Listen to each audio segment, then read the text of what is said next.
guys, it's 11:06 in the morning. It is September the 18th, 2014. It's Thursday, and we are looking at Lily and Tiger Lily's cage. Normally I would take out all the babies to show you, but because yesterday Lily gave birth to her second litter, and they are presently in here with her first litter, and I'm pretty certain, hold on, that I'm not going to find everybody, but there is one in there. I'm not going to be taking the babies out of the cage to show you in the tub, because that would get very disruptive in this cage. So presently her first litter and her second litter is in here. The babies are in here. They were in here. I guess he's in there now. He's right there. He's over there with Dad. So you can see he's catching up to Dad. And there's another two in there. As you can see, there's three, one in the doorway. I apologize if the angle of this looks funny. It's because that's the only way I can put it in there without lifting the container. So it may look upside down on your end, unfortunately. But anyways, there they are. So Lily's babies are now on their second day. I could show you, I guess, the babies, but I'm not going to lift them too much out of the cage right now because they are very tiny. Usually I wait a few days, not because I wait a few days to touch them. I wait a few days before I lift them out of the nest because they get very cold very quickly, and of course I don't want the babies getting cold. But I can see one already, so hold on, give me one sec. Hold on, guys, because one of the bad things about using corn cob is it gets everywhere. So Lily's right here, and two of her babies are right here. They are quite cold. They're actually quite cold. They're fine though. There's two here. This one just fed because this one's warm. This one just fed too. It's also warm. And here's the fifth, and here's the sixth. I don't know why she split them up into twos. I'm going to put them back together, assuming maybe she did not intend to, because there's two of them that hasn't been fed yet, so I'm not sure if she's rotating them. Sometimes they do that with big litters. I prefer she didn't split them up, though, just because I kind of worry she forgot. But it is very convenient. She's got two here, two there, and two there. It does seem like she intentionally did it. I'm putting them back together right now. I will see shortly after if she puts them out like that again, and maybe she intentionally did it, in which case I will leave it alone. But she's not stupid. She can hear them and all that jazz. Not sure if she feels like she's stuck, but she's not stuck.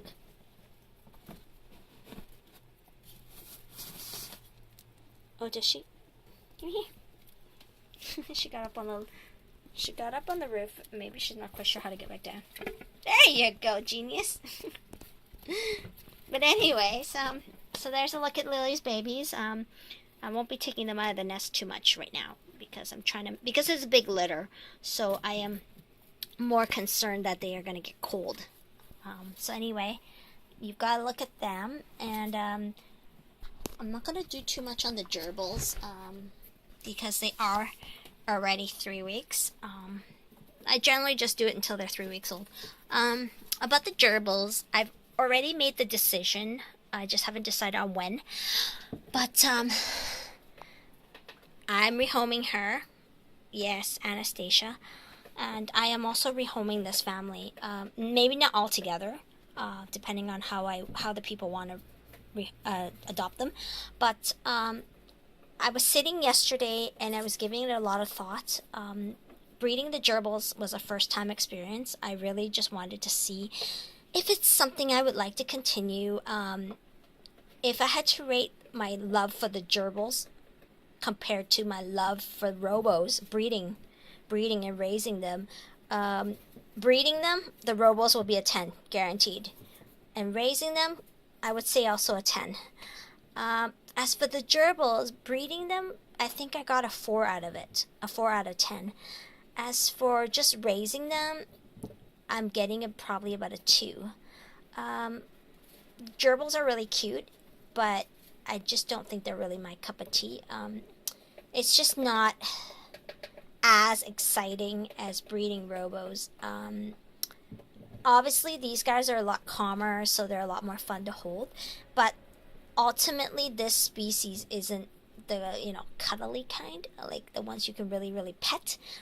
They don't mind being held. They don't mind being stroked on the fur and all that. But it's just not the same as hamsters. They are quite different in the experience, I guess, for me anyway.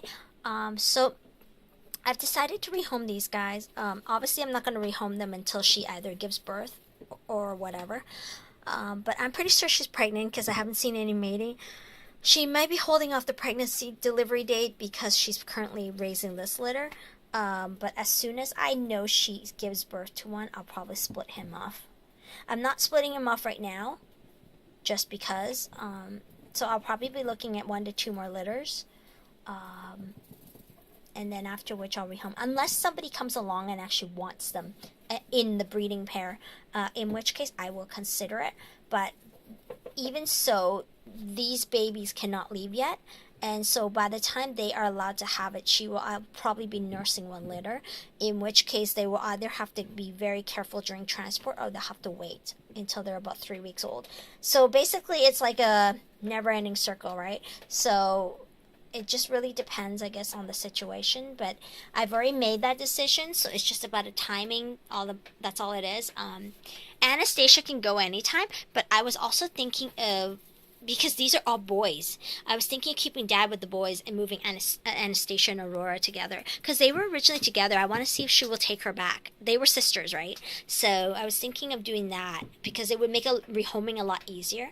The only problem is if I do it right now and she gives birth, Anastasia's probably not going to like the babies. So I'm looking at her killing them. Or, yes, I know it's horrible, I could cull it. Or allow her to cull it, I guess. In which case we will have no more babies. Because right now she hasn't had them, so she hasn't remade it. So if I don't wait until she has this litter, she won't have any chance of getting pregnant again. So I got to give that some thought. She's probably not due for another 3 days, based on her last litter. I just changed the litter today, and oh, about the bunnies. I got someone asking about the bunny, Coco. I'm having trouble with Coco. Not the kind that I needed to rehome her, but I've never actually wanted Coco. I actually just wanted Joey and Baby. Baby I had to rehome just because of behavioral. I just couldn't deal with it because it was just, he was keeping me up. But Coco is only because she's so mean. I cannot even cut her nails. I tried it last day again, and I got really scratched up. I'm not doing it again. Problem is her nails are really long. She'll let you check the nails. She just won't let you clip the nails. So, I mean, it's not fair to her either, because I'm sure she can't be really comfortable. But maybe I'm not holding her properly. But I have her tucked between my knees, and her head's between my knees, and I just clip it. I did that with Joey, and it worked. With her, the moment I lifted her paws, she started backing up and digging at me, and she scratched my knees. I had a fleece over top, so she didn't harm me in any way, but she is very hard to handle, and I'm sticking with dwarf bunnies. There is a lady that is interested in giving me 2 dwarf bunnies, but anyway, yeah, someone's interested in Coco, but I don't know if I'm interested. It is a little bit of a juggling game because that lady's only available to give them to me on the 24th. I believe it is, of September.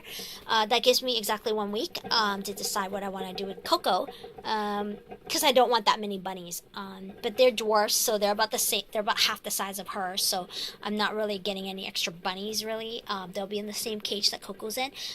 The other thing is I could put Coco with Joey, but I can't control Coco.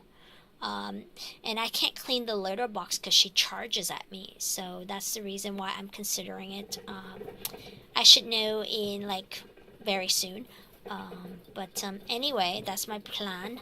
And I should know by the weekend if I'm going to do it or not. Because that person wants to know by the weekend. Which is fine. It gives me a couple days to decide. But the bunnies that I am possibly bringing in instead of getting Coco, keeping Coco, is I believe they are mixed. I believe they're kind of like a little bit like a lion head lop mix. I believe it is a lion head lop. It looks really cute. It's got little fuzzy. It's got ears sticking like sideways, like outwards and to the side, and then it's got little fuzzy, like almost like a lion's mane. So I think it is a lion head, but it's not a complete lion head. I think it's a lop lion head. So I got two. I don't remember what color the one is, but there is another one that's kind of like a black color with little brown tints to its ears, and it's a two-toned. The two-toned ears. I believe the girl might be black. I don't remember, but I know one of them is a black with like tan colored tones to its ears, so that was really cute. But I have not decided on the bunnies. I did ask her if she would consider waiting a little bit, but she's like, oh, but I'm only coming down then. So I mean, I can always go to Victoria and get it, but she's saving me $55 or $30 depending on how you're doing it. She's driving over on the ferry, so otherwise I could take a ferry over to her, and she's always got bunnies, she said. So anyway, that's what's up.